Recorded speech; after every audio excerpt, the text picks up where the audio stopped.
আপনারা বলছেন পিয়ার খায় না মাথায় দেয়। আমরা খুব পরিষ্কার করে তো বলেছি যে আমরা পিয়ার পদ্ধতি কোনো মতে মেনে নেব। বাংলাদেশের রাজনীতিতে হঠাৎ এক দাবি উঠে এসেছে, পিয়ার চাই, পিয়ার চাই।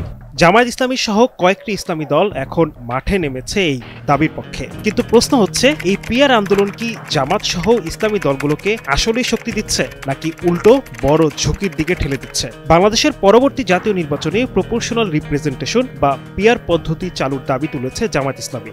এখন media, talk show, social media সবখানেই এই ইস্যু নিয়ে আলোচনা তুঙ্গে। এই বিদ্যমান কাঠামোয় নির্বাচন হলে আরেকটি হাসিনার জন্ম হবে, বাংলার মানুষ আর ফ্যাসিবাদ জন্ম হতে দেবে না। প্রশ্ন আসছে, এই পিয়ার পদ্ধতির দাবি তোলায় শর্ট টার্মে জামাত কি পাচ্ছে? তারা আলোচনার কেন্দ্রবিন্দুতে এসেছে। টিভি টকশোগুলো জামায়াত ঘিরেই হচ্ছে। ইসলামী দলগুলোকে অন্তত এক প্ল্যাটফর্মে আনা গেছে। বিএনপির কাছে এক ধরনের চাপ তৈরি করা সম্ভব হচ্ছে। মানে জামাত একসাথে মিডিয়া কভারেজ পাচ্ছে, কিছুটা জনসম্পৃক্ততা বেড়েছে একটা রাজনৈতিক দলের জন্য, যা তাৎক্ষণিকভাবে লাভজনক।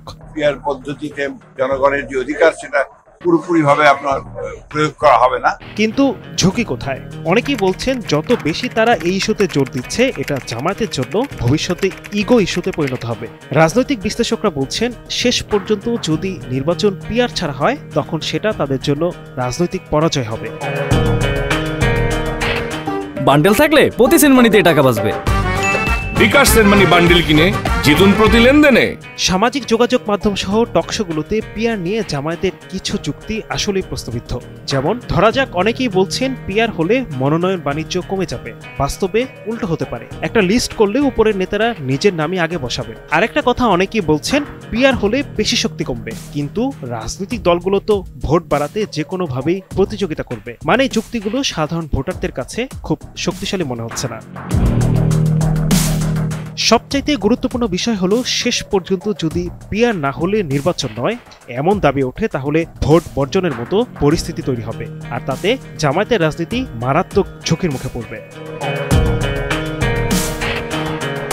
শুধুমাত্র আলোচনায় থাকার কারণে জামাত যদি পিয়ার ইস্যুকে অতি রঞ্জিত করে ফেলে, সেটা এমন হতে পারে জামায়াতের জন্য রাজনৈতিক আত্মঘাতী সিদ্ধান্ত। তাই প্রশ্ন রয়ে যায়, পিয়ারের দাবিতে জামায়াত আসলে শক্তি বাড়াচ্ছে, নাকি ভবিষ্যতের জন্য বড় ফাঁদে পড়ছে?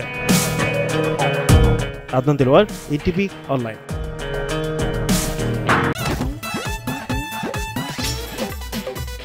এতদিন শুনছি চান্দে অমাবস্যা লাগে, আজকে দেখলাম সূর্যে অমাবস্যা লাগে।